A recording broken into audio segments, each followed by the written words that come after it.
Now then, welcome to Now That's Midschool with me, Matt Barton. To keep what little momentum the channel's going, I'm going to embark on a series of small episodes that will take a bit of a dive into the frames I've collected. These will drop periodically between collected episodes. I'll be looking at the frames in a bit more detail, looking at some of the design features, how some of them evolved or influenced the subsequent frames from the same companies. In some cases, how they're related to frames much further down the evolutionary path, so to speak, and in those cases, I'll be using some new school frames in my collection as visual aids, for example the FBM Angel of Death and the Autopilot and Anthem Steadfast frames. From the Solid family, the Killing Machine V2 through to the AA V2. I may also use the Cult Death Row to show how common frame components in the Solid portfolio were utilised in the Cult's construction. You get the picture, I hope. In this first in the series, we're going to start with the metal Kizz frames, I think, the Gen 1 and Gen 2. So let's get into it, shall we? When the first Metal Bikes frame was released, certainly to me the standout features were the relatively small tube sets used on the front end. It really was bucking the overbuilt trend that had been going on before it with other well-known brands.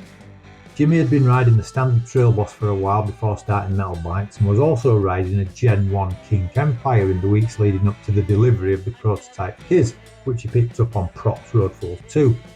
So you could argue that the Kizz was a bit of an amalgamation of both. Another feature that Jimmy wanted was a more low-profile dropout shape, less underhang below the peg.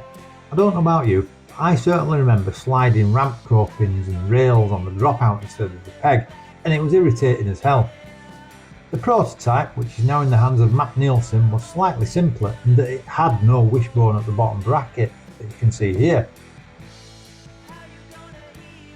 The 50 production versions came with the bottom bracket wishbone.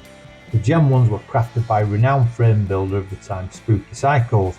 They were available in either burgundy or black. A straight unmachined head tube, slim gussets were welded to the frame on all four sides of the gussets, 14mm dropout slots, and that was about it. With the exception of the bottom bracket wishbone, they were as simple as you could get. No bells and no whistles.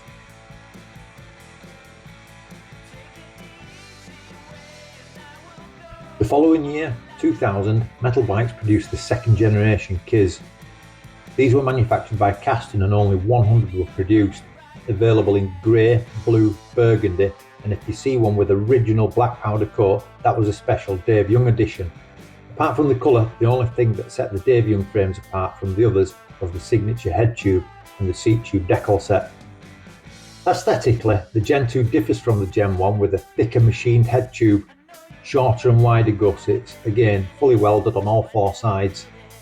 Where the Gen 1 utilised 1.5 inch diameter tubing for the down tube and 1 3/8 inch tubing for the top tube, the Gen 2 was made using 1.5 inch tubing for both top and down tube, and the ovalisation at the seat tube is more pronounced on the Gen 2 as a result.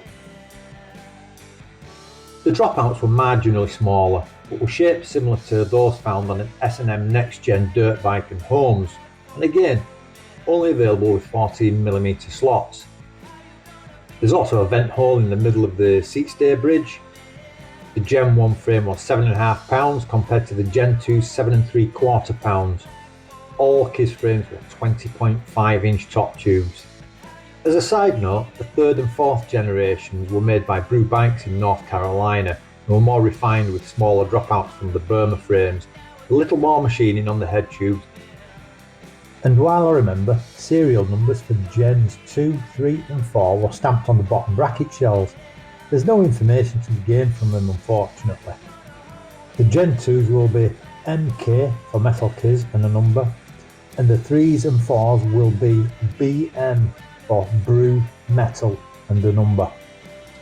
My Gen 1 is stamped with the word Kizz on the bottom bracket shell, but of all the others that I have seen to date, mine is the only one that is stamped. So there we have it, a quick guide to the first two generations of 4 Metal Bikes Kizz frames.